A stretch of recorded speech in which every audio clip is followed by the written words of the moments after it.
मैया मैं तो चंद्र खिलौना ले हूँ। श्री कृष्ण की बाल सुलभ लीलाओं का दर्शन करना ही गोपियों के जीवन की प्रमुख दिनचर्या थी। एक बार आश्विन पूर्णिमा कोजागरी की रात्रि में जागरण करने के लिए सभी गोपियां नंद भवन में एकत्रित हुईं। बाल कृष्ण को भी आज निंद्रा नहीं आ रही थी। आज वह अपनी एक नई बाल्य चेष्टा से सभी गोपियों को आनंद निमग्न करना चाहते थे।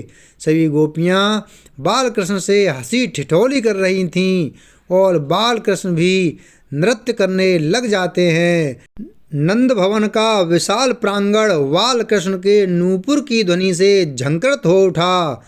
अचानक ही बाल कृष्ण नृत्य बंद कर देते हैं और पास ही रखी दही मथने की गगरी मटकी में झांकने लगते हैं।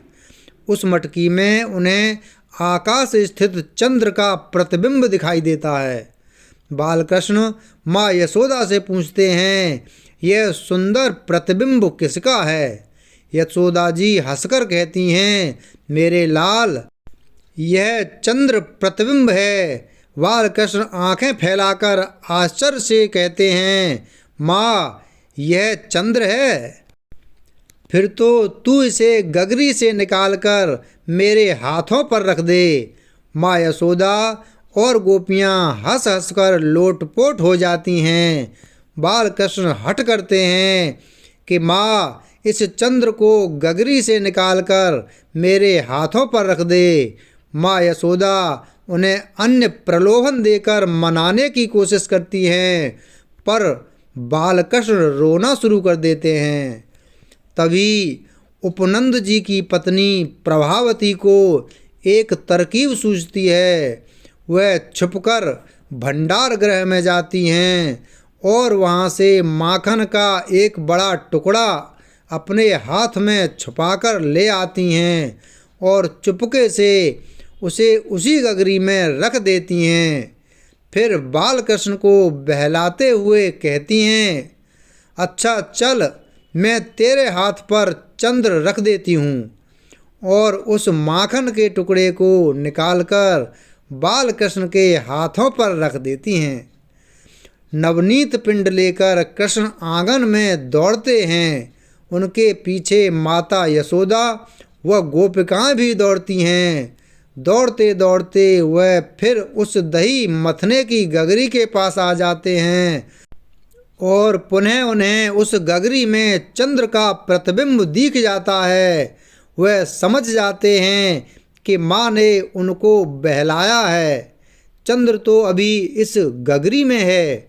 वह भूमि पर लौट जाते हैं और हाथ पैर पटक पटक कर रोना शुरू कर देते हैं।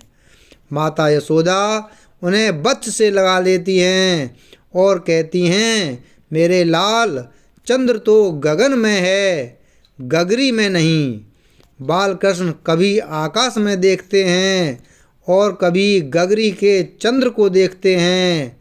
माँ यशोदा बालकृष्ण को समझाती हैं, मेरे प्राणधन देख, चंद्र तो तेरा मुख देखने आता है।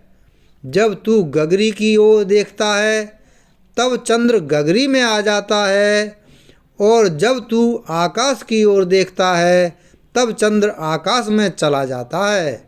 बालकृष्ण समझ जाते हैं कि चंद्र तो एक ही है, परंतु वे चंद्र को हाथों में लेने की जिद नहीं छोड़ते और माँ को तरह तरह की धमकियाँ भी देते हैं, जैसे वह गाय का दूध नहीं पिएंगे, नहीं चोटी बनवाएंगे, गले में मोतियों की माला नहीं धारण करेंगे, यहाँ तक कि अब वह केवल नंद बाबा के पुत्र कहलाएंगे, माता यशोदा के नहीं।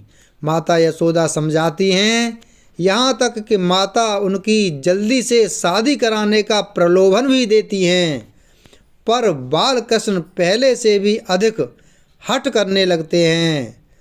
अब गोपियों को एक तरकीब सूझती है। वे एक पात्र में जल भर देती हैं।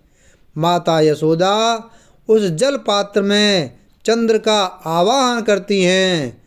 कुछ देर इसी तरह चंद्र को जल पात्र में आने के लिए कहती हैं और फिर उस जल पात्र को जमीन पर रख देती हैं और बालकृष्ण से कहती हैं।